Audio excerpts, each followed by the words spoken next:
Erka, veľmi ťa vítam na dnešnom rozhovore. Ďakujem, Danka, za pozvanie. Teším sa, že som tu. Ja sa teším tiež, lebo ty sa dlhodobo venuješ téme, ktorá sa dotýka aj mojej práce, a to je diverzita a inklúzia vlastne na Slovensku a v Čechách. A okrem teórie robíš aj veľmi praktické tréningy a workshopy pre firmy a vlastne aj pre verejnú správu.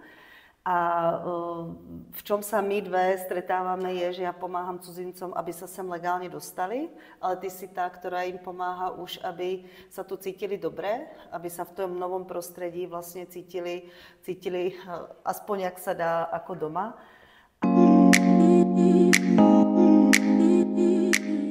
A ja by som sa ťa vlastne opýtala tú prvú otázku, čo je to zadanie? Prečo si ťa firmy najímajú? Tak Danka, ako vieš, slovenský, ale aj český pracovný trh priam váži momentálne po pracovnej sile, ktorej u nás nie je dosť. Na Slovensku ani v Čechách nikdy nebolo toľko zahraničných pracovníkov ako teraz. Na Slovensku napríklad ich je momentálne legálne pracujúcich 126 000. Pričom tie skupiny, ktorých momentálne najrýchlejšie narastá, sú ľudia prichádzajúci z Nepálu a z Indie. To je zaujímavé, to je novinka. Áno, a je to veľmi zaujímavé, ja si myslím, že je to aj pozitívne. Na druhej strane sú to ľudia, ktorí prichádzajú z krajín, kde kultúra je že absolútne odlišná od tej miestnej. To súhlasím, ja mám tiež veľkú skúsenosť vlastne s týmto typom cudzincov a máš úplnú pravdu. No a prináša to veľa vlastne praktických, dobrých vecí. Prichádzajú, pretože ich potrebujeme. Je to aj zaujímavé a pozitívne. Na druhej strane s tou odlišnosťou prichádza aj veľa nedorozumení. Občas z toho vyplynie aj konflikt a vlastne komplikácie aj v práci. A takže vtedy nastupujem, pozývajú ma firmy na to, aby som napríklad pripravovala veľké pracovné týmy na príchod zahraničných pracovníkov. Deje sa to napríklad pri nejakých zahraničných medzinárodných merčoch alebo pri pripravovanom zahraničnom projekte. Alebo len proste firmy, ktoré do výroby plánujú pozvať väčšie množstvo napríklad agentúrnych pracovníkov zo zahraničia. Takže vlastne taká prevencia. Áno, prevencia, príprava toho pola na to, že proste, že príde veľa cudzincov. Na druhej strane ma pozývajú aj zahraničné firmy, ktoré posielajú vyššie postavených manažerov pracovať k nám, do Čiech alebo na Slovensko. Hovorí sa tomu relokačný tréning a to je vlastne taká príprava toho jednotlivca na to, aby trošku kultúrne spoznal prostredie, v ktorom sa snaží, teda ktorom plánuje niekoľko mesiacov, rokov, teda v budúcnosti pracovať. Ja mu pomôžem nejakým spôsobom hladšie vstúpiť do toho prostredia, uvediem ho do reálií toho prostredia, do ktorého prichádza. To mi príde úplne vlastne skvelé. V mojej práci som sa s tým nestretla, ale som rada, že to počujem, že to funguje. Áno. A taká tretia forma týchto zadaní býva keby spolupráca s vyšším vedením, respektíve s vedením HR, kde spoločne pripravujeme stratégie DIB, ako tá firma bude riešiť túto vetvu fungovania, ako bude riešiť túto tému v budúcnosti. Si povedala takú zaujímavú skratku DEIB alebo DEIB. Vysvetlíš bližšie, čo to je? Ono je to, donedávna sa to používalo ako DEI, často sme to tak akože vyslovovali. To je také možno známejšie.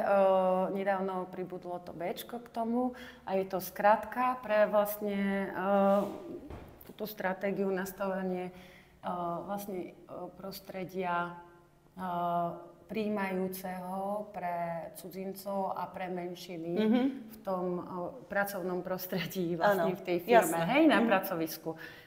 To Dčko znamená, že diverzita alebo rozmanitosť tímu. To znamená, že firma chce pozývať vlastne rôzne menšiny, s ktorými chce spolupracovať.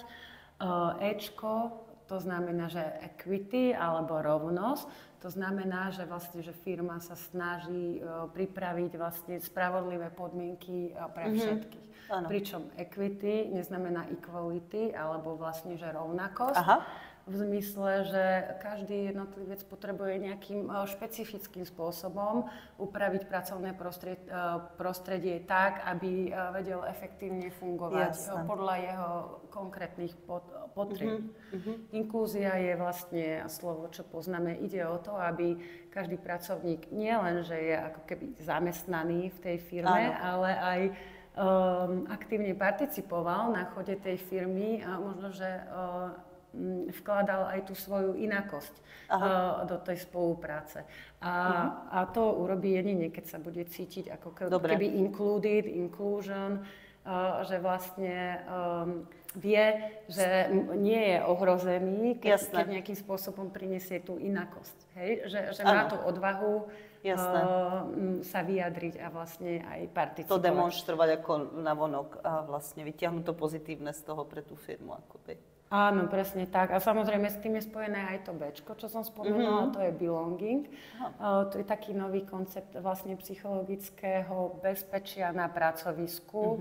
Je to presne o tom, čo som spomínala, že človek vie efektívne vlastne pozitívne spolupracovať, iba keď sa necíti pod tlakom, keď sa neobáva napríklad o svoje pracovné miesto, vlastne sa cíti bezpečne, vtedy každý človek oveľa lepšie funguje. Tým pádom aj my nejakým spôsobom vieme zamedziť odchodu už vyškolených pracovníkov. To je skvelé, to vlastne platí pre akokoľvek zamestnanca. Prečo firmy tieto stratégie vôbec ako prijímajú? Prečo do toho investujú tie peniaze? Myslím, že to naväzuje presne na tú dvojku, že je to o tom, že máme dosť taký aktívny boj o tie pracovné pozície, o tých pracovníkov a chceme pre nich pripraviť také pracovné prostredie, aby k nám prišli a aby u nás aj zostali. To znamená, keď my pripravíme tú firmu tak, že sme schopní zamestnať príslušníkov rôznych menšín, ja neviem, matky malých detí, alebo možno, že nejak fyzicky znevýhodnených, alebo rôznych cudzincov, už si rozšírime to pole pôsobnosti viac a máme vlastne ten rybník, z ktorého lovíme tie talenty zväčšený. Hej? Áno, jasné. A okrem toho, ak sa tí ľudia cítia u nás dobre, tak u nás aj zostanú. Nemusíme vlastne investovať do zaškolenia ďalších pracovníkov. Vlastne stabilný tím je vlastne istota. A okrem toho, hej, rozmanitosť znamená rozmanitosť znamená inováciu, nejakú kreativitu, iný názor, takže má to veľa svojich pozitívnych stránok. A určite ekonomických, pretože z môjho pohľadu viem, ten proces je veľmi drahý pre firmy, takže vlastne je veľmi rozumné to nadviazať tvojim tréningom alebo proste tréningom tohoto typu, aby tí ľudia sa skutočne neotočili po pol roku a neodišli do inej krajiny alebo naspäť domov. Áno, presne. Vezmu si svoje know-how a môžu ísť niekam inám. To nikto nechce. Presne tak.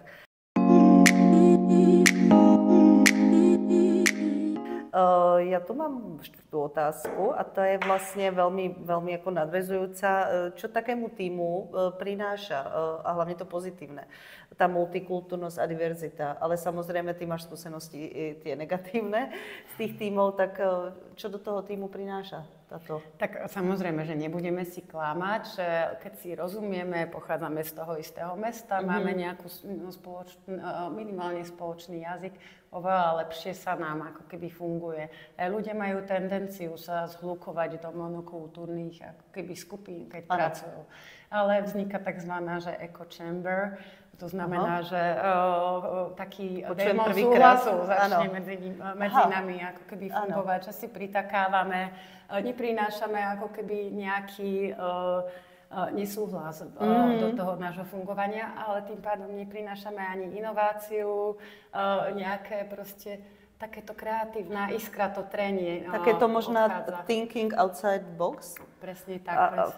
V podstate áno, taký ako ten niečo iného, ktoré tam vlastne priniesie nejaké zlepšenie, ktoré by sme nevideli asi. Áno, presne tak, takže cudzinci alebo nejaké menšiny nám prinášajú akože takú inováciu, prinášajú aj kontrolu pri rozhodovaní, to je zaujímavé, že vlastne objektivizujú to rozhodovanie, keď ľudia ako keby nie sú jedna ruka, tak viac ako keby fungujú tie procesy. Áno. Už som spomínala, ale aj inovácia, kreativita samozrejme. Áno. To je súčasť toho. Jasne. A samozrejme, tak hovorí sa, že fungujeme efektívnejšie, keď nemáme toho démona súhlasu vedľa seba. To je skvelý výraz, to som rada, že si mi predstavila. Moja ďalšia otázka je, čo mi prišlo vlastne na začiatku, keď sme sa bavili, veľmi rozumné, že sa pripravujú niektorí tí cudzinci na ten príjazd alebo vlastne na to nové prostredie už predtým, než vôbec získajú pobytové oprávnenie napríklad. V čom vidíš to najväčšie pozitívum alebo obecne, prečo sa to robí? No, tak väčšinou ja mávam klientov, manažerov na takých vyšších pozíciách, ktorí majú nejakú misiu nejakej reštrukturalizácie alebo nejakého konkrétneho ako keby závažného projektu na Slovensku alebo v Čechách. A títo ľudia vlastne chcú sa pripraviť maximálne na to, aby na svojom novom pracovisku medzi miestnymi zapadli, rozumeli nielen tým ako keby písaným procesom, ale aj nepísaným dohodám, rečiteľa, kontextu. Takže keď mňa si najmä ako keby nejaký zákazník, nejaká firma, ja pripravím dotazník, kde sa popýtam na konkrétne záujmy, zadanie toho klienta, jeho rodinnú situáciu a pripravujem pre neho nejaký workshop, prípadne coachingový program, kde spolu prechádzame históriu krajiny, nejakú aktuálnu politickú situáciu, ja neviem, nálady, ale takisto aj také kultúrne kódy v zmysle, čo sa slúši, čo sa neslúši na Slovensku, ako ľudia fungujú, či sú schopní dávať priamo väzbu, spätnú väzbu a podobne. A ten človek už si z toho vyberie. Jasné. A už nie je úplne ako hodený do studenej vody, keď príde k nám a už to mi príde úplne skvelé. A možno i niektoré stereotypy odbúra, alebo nedaj Bože získa, tak to je téma asi samo o sebe. Tak vieš, predsudky má každý. Áno. Je dôležité len si ich priznať. Aha. To je taká veľká téma, že neverím človeku, ktorý povie, že predsudky nemá. Ano. Existujú však ale postupy konkrétne, ktoré keď zavedieš aj do rozhodovacieho procesu, napríklad pri výberových konaniach alebo posudkoch a tak ďalej, tak dokážeš tie predsudky dať stranou a pracovať ako keby s objektívnymi faktami. Jasné. Ale prvý krok je, že priznajme si, že každý nejaké predsudky máme. Áno, priznávame.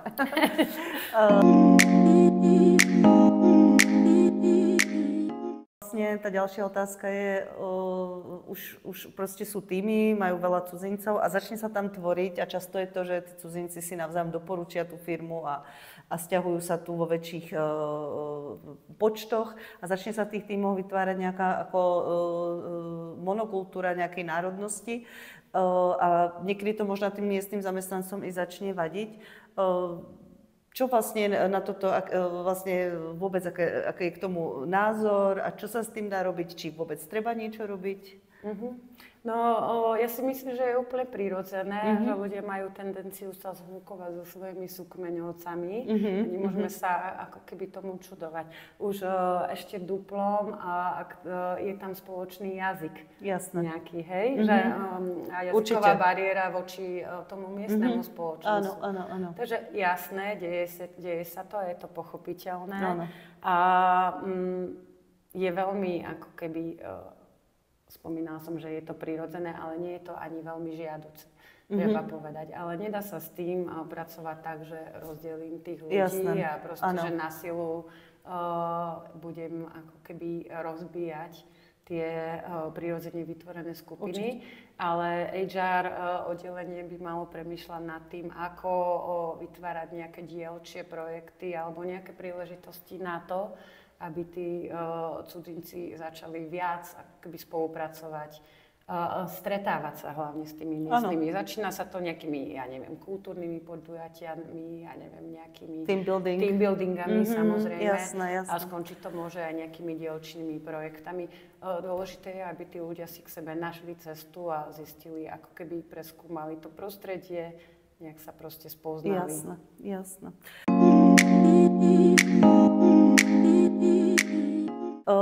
Ja by som sa teraz vlastne opýtala také, čo ľudia majú veľmi radi tú otázku. Čo zahraniční pracovníci vlastne oceňujú na živote v Česku či na Slovensku, pretože tie pracovné trhy sú si dosť podobné. Tak hlavne napríklad pracovníci prichádzajúci z anglosaských krajín, ale aj akože z iných, oceňujú takú tú rovnováhu medzi súkromím a prácou. Vlastne, že ľudia akože nepracujú nejaké divoké hodiny na čas, že je tam ako keby tá kultúra toho rešpektovania. Na rodinu. Toho súkromia, presne tak. Plus bezpečný a pokojný verejný priestor. To oceňujú často ako keby cudzinci, ktorí prichádzajú. To zmieňujú aj vlastne v Prahe veľmi často, že sa tu neboja v noci chodiť. Krásne verejné priestory, zadarmo. Áno. Môžeš ísť zadarmo do parku. Že to sú ako keby veci, ktoré sú pre nás prirodzené, ale nie pre každého. Plus máme tu nádhernú krajinu, neoplotenú, kde sa dá tráviť veľa voľného času zaujímavými aktivitami. Neoplotenú znamená, že vlastne je pre všetkých. Je pre všetkých a nie je tu nejaká tá sociálna nerovnosť, že niekto môže len tam a niekto tam nemôže. Presne tak. Tak. Sú krajiny, kde proste ako keby mimo ciest už sú súkromné pozemky a nevieš sa dostať poza ten plot a nie sú ďaleko od nás tieto krajiny. Hej? Takže to je ďalšie. Okrem toho, taká tá geografická poloha našich krajín. Sme pomerne centrálne postavení. Bratislava napríklad je pomerne blízko k Česku, k Praha, Brno, Viedeň. Ako keby dobrá geografické a i spojenie vlastne, doprava, vlaky, autobusy. Relatívne dobré, hej, že vlakové spojenie a cestné spojenie, samozrejme. Ďalej, že relatívne kvalitná a dostupná zdravotná starostlivosť. To nie je samozrejmosť pre mnohých ľudí, že, ktorí sem prichádzajú zo zahraničia. Áno, a že vlastne to vyplýva z toho, že sú zamestnaní a majú prístup vlastne ku všetkému. Áno. Čo je vlastne unikum pre niektoré národy. Áno.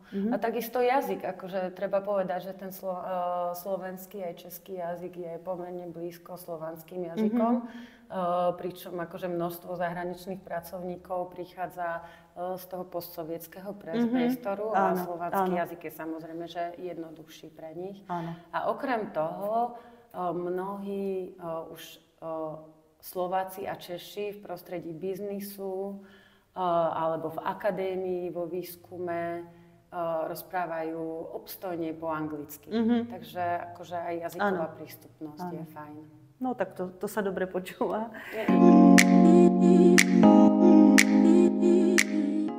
Teraz vlastne opačná otázka. Čomu cudzinci v slovenskom a českom prostredí a hlavne tom pracovnom vlastne nerozumejú, čo im je cudzie?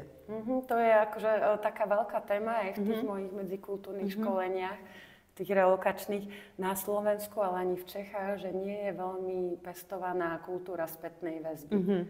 Ľudia nevedia veľmi, ako dávať spätnú väzbu a aj sú veľmi citliví na to príjmanie spätnej väzby. Berú si to osobne veľmi. Áno, áno. Jasné. Takže to je ako keby taká veľká téma, že ktorou sa často zaoberáme. Ono tú spätnú väzbu vlastne sem prinášajú veľmi tie korporáty, vlastne tú kultúru, ale nie je to v iných pracovných menších firmách to vôbec asi nie je zvykom, alebo veľmi málo. Áno, samozrejme, keď príde zahraničný manažér a začne so svojím formátom spätnej väzby z prípravy, tak ja myslím, že veľmi skoro sa zapíše negatívne medzi svojich akože zamestnancov, hej. Takže ďalšia vec sú formálne, ale aj neformálne hierarchie, ktoré sú pomerne silné. To znamená, že veľa rozhodnutí sa deje ako keby na vyšších miestach alebo aj neformálne medzi dverami. Keď dotyčný nemá ako keby rozvinutú tú sociálnu sieť, nemá veľa osobných vzťahov, tak sa k tým rozhodnutiam alebo k rozhodovacím procesom ani nedostane, ani k informáciám. Takže to je ako keby také tie hierarchie a vzťahy sú u nás také pomerne neprehľadné, čo viem ako keby z rozprávania cudzincov. Samozrejme, tvoja téma byrokracia a administratíva je náročná a na to veľmi ako keby potrebujú pomoc. To už je taký folklór, vlastne to už je také, že skôr to berú ako takú humornú príhodu, ktorú sa budú chváliť do konca života. Niekedy mi príde, že si to prejdú a povedia si ale presne ako hovoríš, je to šok. No. Ale asi sú šťastní, že majú niekoho, že kto im v tom vie naozaj pomôcť. Ešte aj z toho dôvodu, že tá verejná správa veľmi nefunguje v tej angličtine. To áno. A veľa ako keby dokumentov nie je preložených, takže tá angličtina vo verejnej správe je akože ešte pokrývka. No a hlavne tam chýba nejaký vlastne digitalizácia, takže veľa vecí sa musí riešiť cez telefón. Presne prísť na úrad a vlastne keby si vedeli veľa vecí zariadiť ako práve klik, tak že tam vidím veľký problém a veľkú jazykovú bariéru pre tých cudzincov. To je veľmi podobné na Slovensku aj v Čechách stále, žiaľ, pracujeme na tom a ešte máme nejakú prácu na tom, aby sa to zlepšilo. Hej. Vlastne toto neznelo až pre nás tak pozitívne, pre Slovensko a Česko. Asi na záver sa spýtam, čo by si doporučala cudzincom, keď sa chystajú alebo hľadajú si zamestnanie v Čechách a na Slovensku, čo by mal byť taký krok práve v oblasti tej integrácie, aby sa tu čo najrýchlejšie cítili dobre? Tak ja by som odporúčala trpezlivosť. Keby si ako keby popísala Čecha alebo Slováka, tak použijem takú rozprávkovú metaforu, môže si ho predstaviť ako také vajíčko. Je to koncept v oblasti medzikultúrnej komunikácie v zmysle, že majú veľmi tvrdú tú škrupinku, ako keby prístup z verejného priestoru do súkromného. To znamená, že chvíľu trvá, kým si s nimi vytvoríš nejaké osobné vzťahy. Jasné. Tie vzťahy sú potom ako keby pozitívne a veľmi hlboké. Môžeš si vytvoriť priateľstvo na celý život s takýmto Slovákom vajíčkom, ale musíš dosť dlho klopkať. Má tu trpezlivosť, kým on sa otvorí a kým ako keby ťa pustí do svojho príjemného a priateľského súkromného priestoru. To je taká vec, ale akože odporúčam trpezlivosť a odporúčam aj otvorenosť, lebo my sme možno, že sme hambliví, ale sme aj zvedaví.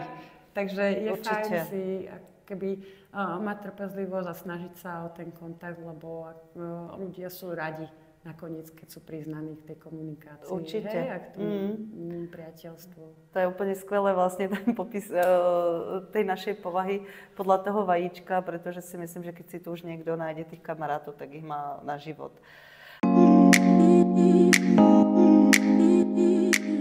Vlastne pokryli tú skvelú tému integrácie, diverzity.